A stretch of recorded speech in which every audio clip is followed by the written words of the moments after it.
Hello my dear friends, this is Rajesh Mahapatra. I hope all of you are doing well and happiness.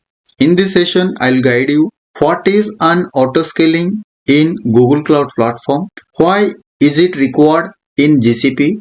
Apart from this, I'll guide you what is the basic difference between horizontal autoscaling and vertical autoscaling in Google Cloud Platform. Let's get started. Guys, in this session, I'll guide you what is autoscaling in Google Cloud Platform. Autoscaling in Google Cloud Platform is a powerful tool that helps you maintain optimal resource utilization and performance of your application based on changing demand. It essentially allows your cloud infrastructure to automatically adjust to your workload, you from manually managing server and ensuring you are not paying for unused resources. Autoscaling is a feature that automatically adjusts the number of VMs instances in a group based on your demand or in your peak time for your application. Guys, you define a matrix like CPU utilization, memory usage, or network traffic that indicate your application workload. And this is the monitoring, guys, how autoscaling works in Google Cloud Platform. The first is monitoring, scaling mechanism, scaling decision based on your requirement, guys. GCP collects the data on this matrix service like cloud monitoring. Guys, autoscaling group MIG, these are set of identical VMs instance where autoscaling add or remove VM dynamically based on your metrics. Cluster autoscaler for GKE, this automatically adjusts the number of nodes in your Kubernetes cluster based on your resource demand. Cloud Run instance autoscaling automatically scale.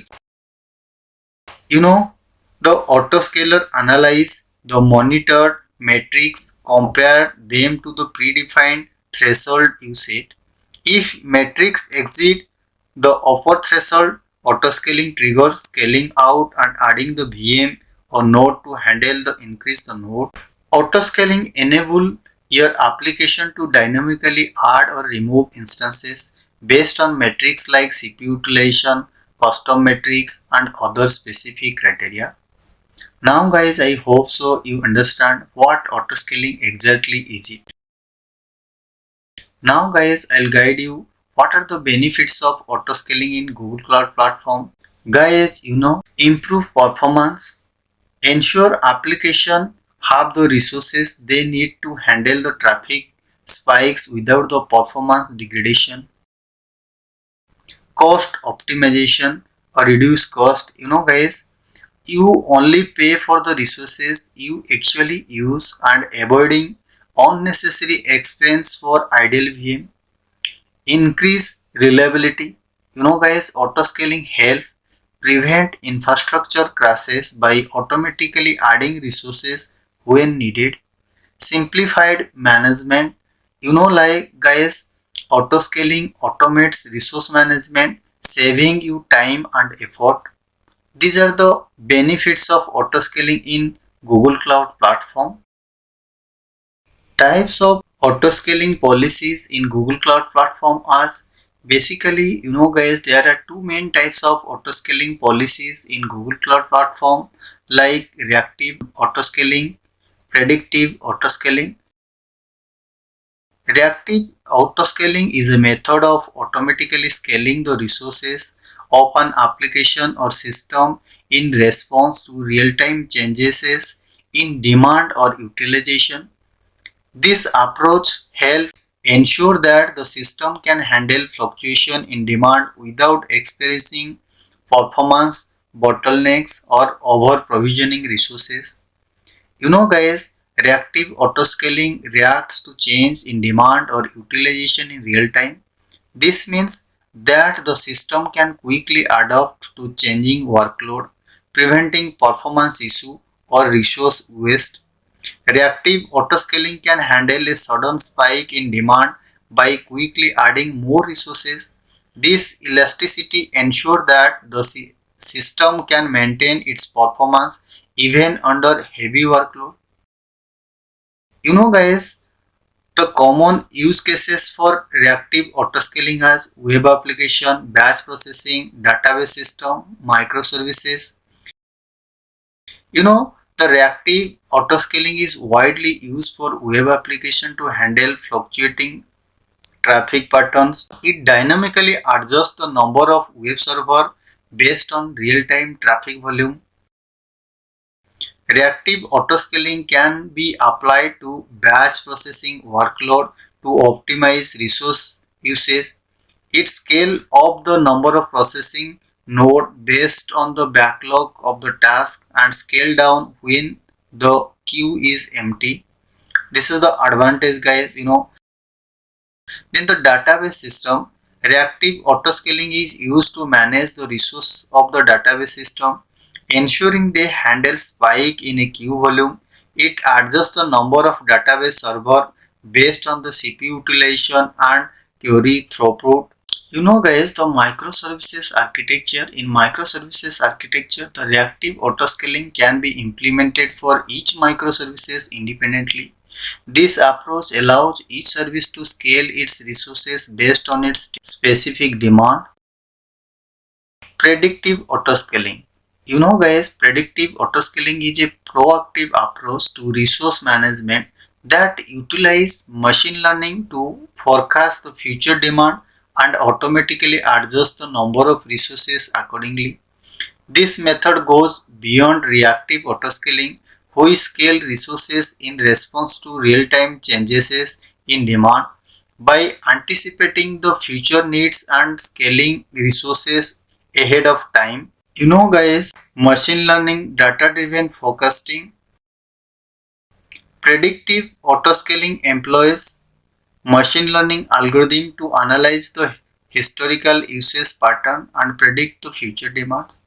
This predictive capabilities allows for proactive resource allocation, preventing performance bottlenecks and resource shortage. Proactive scalability, guys, unlike the reactive autoscaling that respond to current demand, predictive autoscaling anticipate future demand and scale resource ahead of time.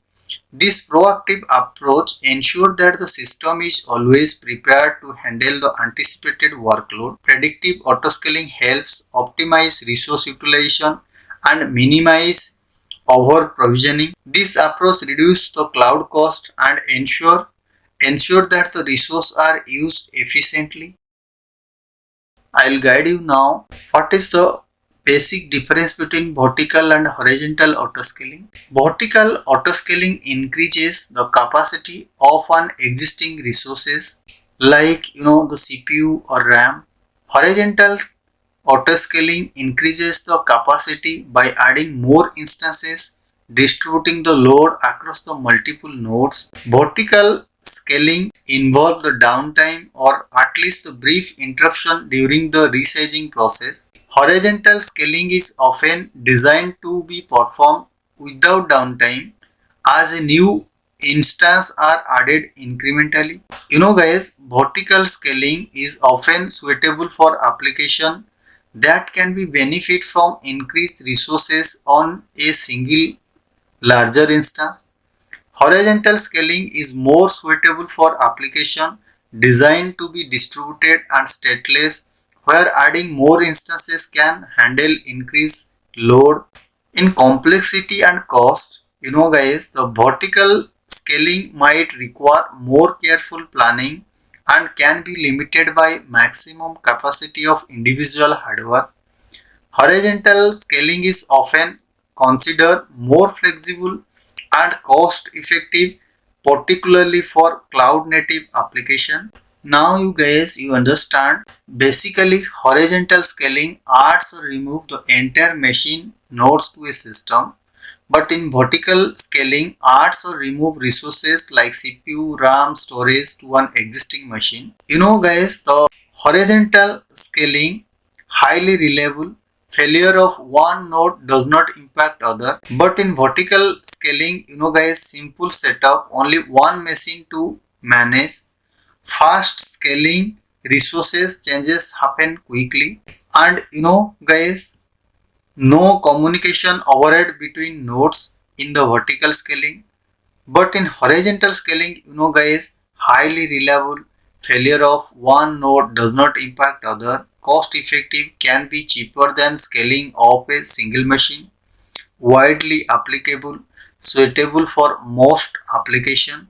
Now guys, I hope so you can understand what is autoscaling in Google Cloud Platform and what is the basic difference between vertical scaling and horizontal autoscaling in Google Cloud Platform. Thank you guys. See you in the next session and have a great day.